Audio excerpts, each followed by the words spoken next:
अरे वा, सावंत कुटुंबीय आज इथे. अहो बाईसाहेब, बघा पाहुणे आले आपल्याकडे.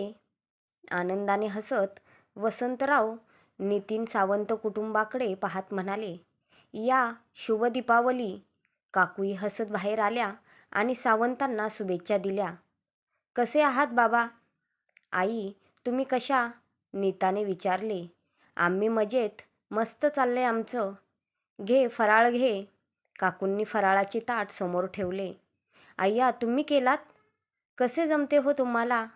नीता कौतुकाने विचारले. अगं त्यात काय, समोरच्या चाळीतली एक गरीब बाई आहे, तिला बोलावले घरी आणि तिला मदतीला घेऊन केले. अर्धा फराळ तिला दिला, अर्धा आमच्यासाठी ठेवला. काकूंनी सहज म्हटले. हो, अरे आम्हाला कितीसा पैसा हवाय जगायला. माझी पेन्शन येते त्यात भागते आमचे. शिवाय राहायला हे छप्पर आहे. तुला सांगतो, आम्ही दोघेच राहिलो तेव्हा जाणवले आम्ही एकमेकांवर किती प्रेम करतो. अरे आमचे एकमेकांवर प्रेम करणे राहूनच गेले बघ.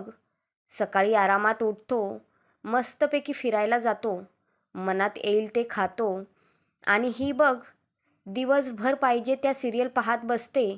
वसंतराव हसत म्हणाले. हो का? काकू लटक्या रागात म्हणाल्या. आणि तुम्ही समोरच्या चाळीतील मुलांना गोळा करता, त्यांना शिकवता, तर कधी कधी बैठे खेळही चालू असतात. दिवस कसा संपतो तेच कळत नाही. आणि दोघेही हसू लागले. नितीन आणि नीताने एकमेकांकडे पाहिले आणि म्हणाले, चला निघतो आम्ही, येऊ पुन्हा. हो, ये ना पुढच्या दिवाळीला डायरेक्ट. वसंतराव हसून म्हणाले. ते त्यांना लिफ्टपर्यंत सोडवायला आले. नितीननं त्यांचे हातात हात घेतले आणि भावनाविवश होऊन म्हणाला, बाबा चला ना घरी आपल्या. खूप सुखात राहू सर्व. झाले गेले विसरून जा. मी परत माफी मागतो तुमची. तसे वसंतराव गंभीर झाले. त्यांच्या डोळ्यात कठोरपणा आला. सॉरी मुला, तुम्हाला मी इतर बापासारखा वाटलो असेन तर ते चुकीचे आहे.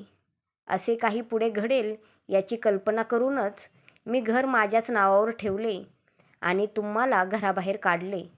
माझा संसार वेगळा, तुझा संसार वेगळा. 2 जनरेशनची माणसे आपण. एकमेकांशी कधीच पटणार नाही हे माहीत होते मला. सासू सुनेची मते पटणार नाहीत याचीही कल्पना होती. म्हणून आधीच सर्व तयारी केली आम्ही. एका कंपनीला आम्ही पैसे भरलेत. ते आमच्या तब्येतीची वेळोवेळी काळजी घेतात. जेवण करायला बाई येतेच. तिच्या मुलाला आम्ही सांभाळतो, त्याला शिकवतो. कोण म्हणतो म्हातारपणी मुलाची गरज भासते. आम्हाला तुझी गरज नाही आहे. तिथे तुम्ही सुखी राहा आणि आम्हालाही सुखी राहू दे. आज तुमच्यामुळे आमच्या प्रेमाचे दिवस पाहू शकलो. एकमेकांना समजून घेण्या इतका वेळ मिळतो आम्हाला. पाहुणा म्हणून कधी ये, मुलगा म्हणून येऊ नकोस. वसंतरावांनी हात जोडून नमस्कार केला आणि घराकडे वळले. या कथेचे लेखक श्री किरण कृष्णा बोरकर.